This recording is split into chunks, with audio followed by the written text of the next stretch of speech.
बहुत समय पहले की बात है। एक नगर में राजा वीरेंद्र देव का शासन था। वे बहुत पराक्रमी और धनी थे, लेकिन अपने अहंकार के कारण भगवान को अधिक महत्व नहीं देते थे। वे अक्सर कहते, मेरी शक्ति ही मेरी सबसे बड़ी ताकत है, मैं किसी के आगे झुकने वाला नहीं। राजा के दरबार में एक साधु महात्मा आया। उसने राजा से कहा, राजन, आपकी शक्ति और संपत्ति तभी तक है जब तक भगवान की कृपा है।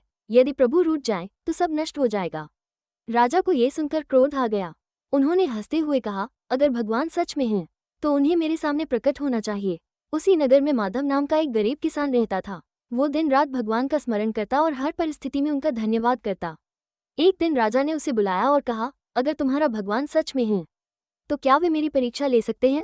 माधव ने विनम्रता से उत्तर दिया, राजन, भगवान परीक्षा नहीं लेते, वे प्रेम के भूखे हैं। अगर आप सच्चे मन से उन्हें पुकारेंगे तो वे अवश्य आएंगे।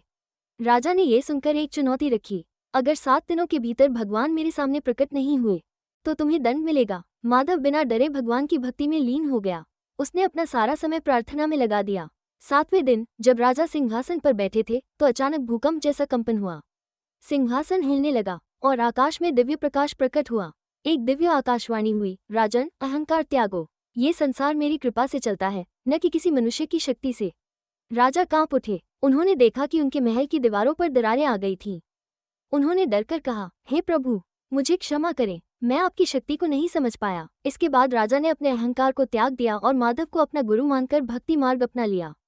इस कहानी से हमें ये सीख मिलती है कि भगवान किसी के अहंकार से नहीं बल्कि प्रेम और सच्ची भक्ति से प्रसन्न होते हैं।